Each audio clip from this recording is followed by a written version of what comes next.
Hi everybody, it's Andy and John here from Car Repairs Made Easy. Today we're working on a 2006 Kia Rio with a 4-cylinder engine. We're going to change the evap purge solenoid or purge valve. It's up here near the top of the engine underneath the throttle body. Pretty simple. Looks like it's a pretty simple job. What was the code for this? This one had a PO 497. I think it was low flow. Anyway, to replace this, what we're going to do is we're going to move the air duct, the intake air duct. Start by unplugging the mass airflow sensor. There's 2 tabs, one on each side. You just squeeze them, and this should come right off. Might be a little firm. There's that. Instead of just taking the ductwork off, we're just going to take the whole air filter cover off. So we just got 4 of these clips here. In the corners, this one's kind of hidden back here. Get that off, and this will come off in one big piece. I need to take this vacuum hose off here. It's got a spring clamp. Just get a pair of pliers or channel locks. Squeeze it. It's real similar to some of the clamps you've seen on some of the jobs we've done for radiators, cooling systems. This one doesn't grab the hose real tight, so just make sure you don't lose it or get it back to the end. We'll leave it there, it'll fit tight. Then we just have one clamp here. You can either use a socket, we're going to use a Phillips screwdriver. Just loosen this up. And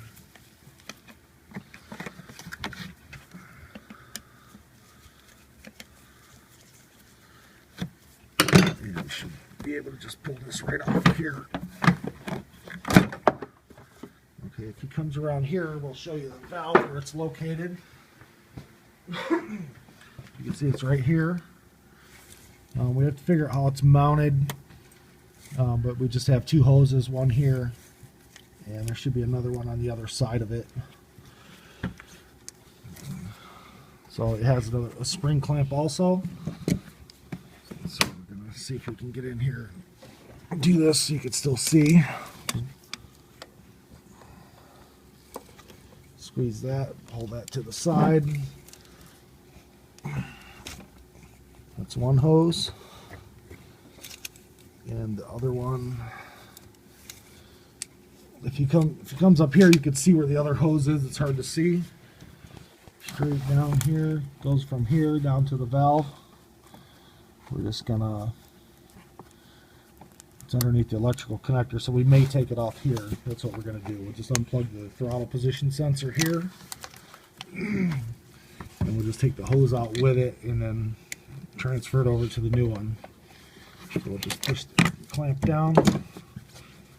Try to get underneath here.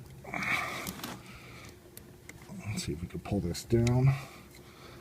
Some of the hoses may be stuck, so we're going to get a tool. Remove that. We'll just use a small screwdriver, pocket-sized screwdriver, and just break it loose.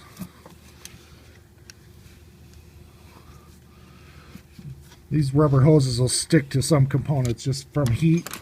That's normal. Excuse me, it's not out of the ordinary to see that happen. So now we have the other hose off of there. Trying to see how this is mounted. Looks like this is a rubber grommet so sitting in, so it just slides off of this post. Just gotta slide it forward. We'll just pull this off here.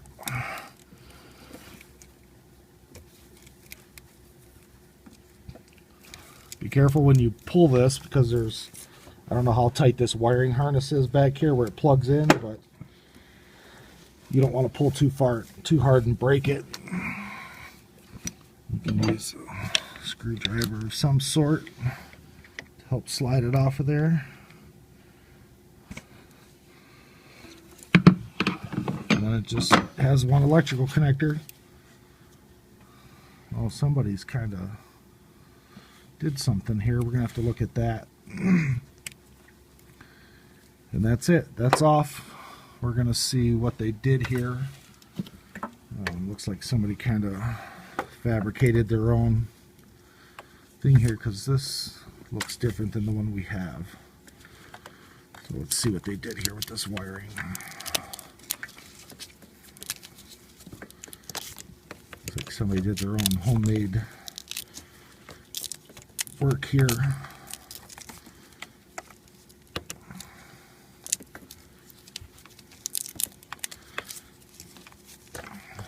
You will find this, people do this sometimes.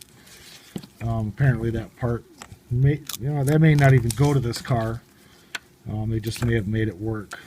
Yeah, somebody did something, or it could have been an aftermarket one, which it may be, that was just designed to adapt to it. Yeah, because that looks like it's going to the other one.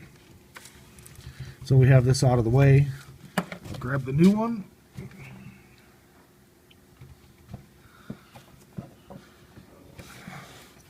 This is our replacement. The connector fits, I think. No, it don't. Now we have a problem. This is like this one. Alright, we have a couple issues here. Apparently this isn't the right part.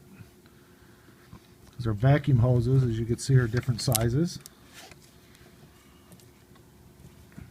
And our connector is different.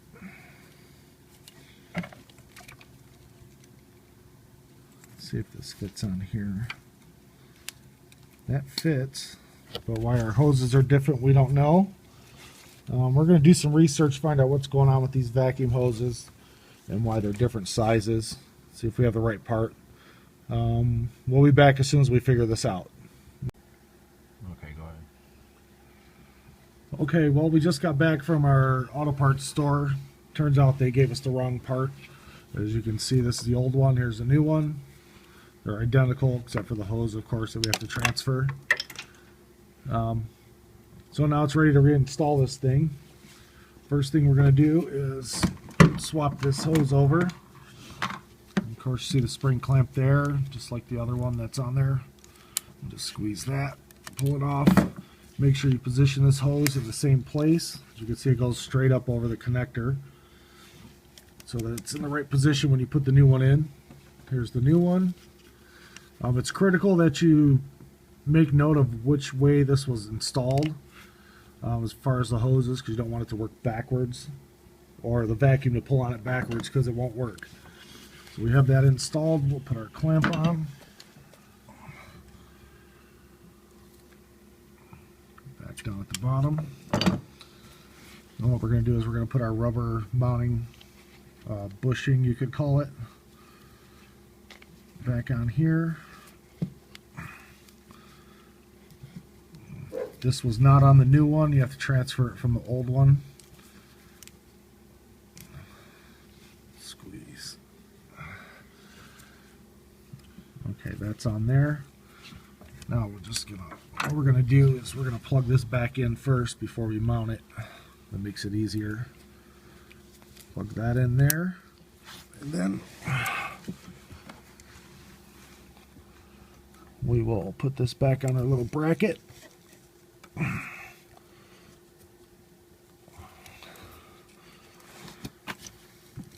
Maybe a tight fit, but just what we're gonna do. I need some WD-40. We're gonna put some lube, a little bit of lubricant on. Here's what we're gonna do. Go ahead. We'll just go for a moment, slide it on there, and then we'll just like blend it in. Oh, you can still edit it. All right, we have some lube on here. We're just gonna push this on. Oh, look at that. Made it a whole lot easier. Now that that's on, we'll get our top vacuum hose up here. On the top, hit this. There we go. Now we have that on. We just find our other hose, which is right here. Slide that on. One more clamp.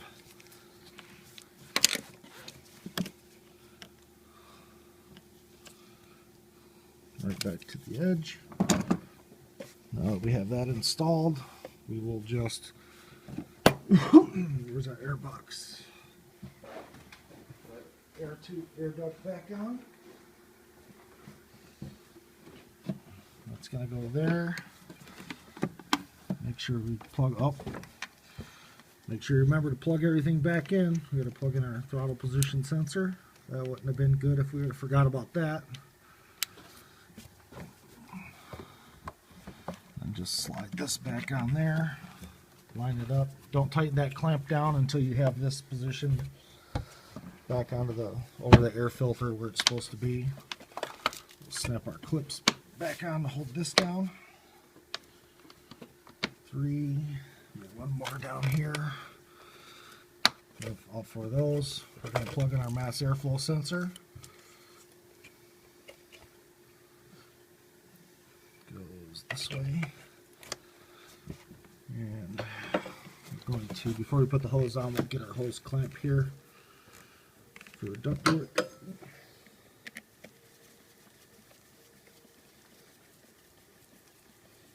this thing tightened down.